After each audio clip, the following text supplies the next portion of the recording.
Did you know that Cambodia has tropical paradise islands? I had no idea until some people we met in Laos suggested we check out Koh Rong Sanloem.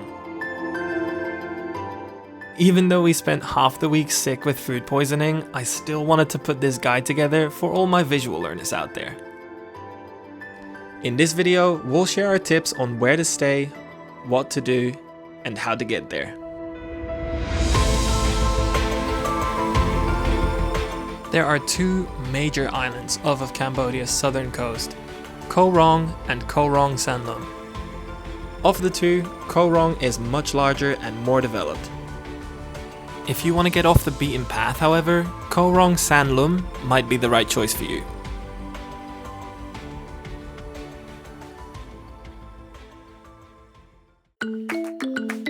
Most of the resorts and hotels are clustered in 4 different bays. Let's start with the most popular one, and one of the most perfect beaches we've experienced in all of Southeast Asia. Saracen Bay is a long bay with high-end resorts to hostels built right up to the beach. If your dream is to open the door to your bungalow mere meters from the water, this is the place. You can take a ferry from Pria Sihanoukville straight to one of the 3 piers in the bay. We stayed in Wonders Hostel for about $30 per night for a private room with air conditioning and a very comfortable bed. There are more rustic bungalows along the beach for as little as $20 per night and up to the hundreds per night for the high-end resorts. One slight downside to Saracen is the lack of independent restaurants. Depending on which part of the bay you're staying in, you'll be pretty limited to overpriced resort food. We really enjoyed this place called By the Sea for their Middle Eastern Cambodian fusion. From Saracen Beach, you can walk 20 to 30 minutes to Lazy Beach. The walk is mostly flat on dirt or gravel, so flip-flops are fine for the journey. The whole beach is monopolized by the Lazy Beach Resort. The Lazy Beach restaurant is a great place to have dinner and watch the sunset, even if you're not staying there. If you're walking that path from Saracen, you'll hit a fork in the road to either continue to Lazy Beach or take a right to Sunset Beach. There are a few hotel options, but not much else. You'll have the same fabulous sunset view as Lazy Beach. Mapai Bay has a small town feel and is home to a community of locals and expats. There are more small guest houses and hostels here than resorts. I'm happy to recommend Bong's Hostel, but maybe reach out and ask if there's still construction next door. Our first morning in paradise, we got woken up at 8 AM by the whole building shaking. There was the best mixture of local and Western food in Mapai Bay.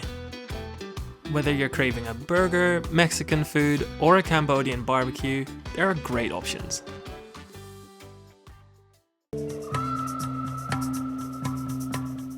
Quick disclaimer, both Hannah and I were wrecked by food poisoning at different times during our week on the island, and so we weren't able to do as much as we would have liked.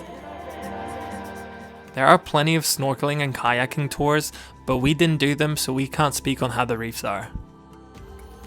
We were so sad we didn't make it to these massive overgrown stone carvings.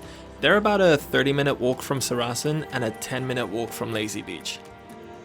There is also another jungle trek that looked cool up to Koh Rong Sanloem Lighthouse. We did get to do one big trek from Mapai Bay to Clearwater Bay. Today we're hiking to Clearwater Bay. Should be beautiful. We're already on like a picture perfect beach. There are some great stretches of beach here that are much more private than the main area. However, the farther from the main beach you get, the more polluted the beach becomes. If you do this trail, wear shoes. I don't know, maybe cover your legs, but we haven't seen any snakes yet. Use the coordinates I put on screen to find a much easier path than the one we took.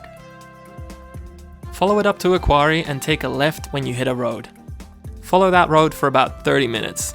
You'll climb up and down a steep hill to get to the beach. Unfortunately, what used to be a secret local spot is being developed into a resort, but it was still a fun adventure.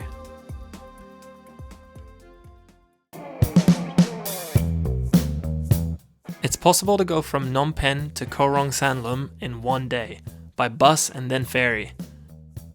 We used a bus company called Giant Ibis, and they make a stop at the pier.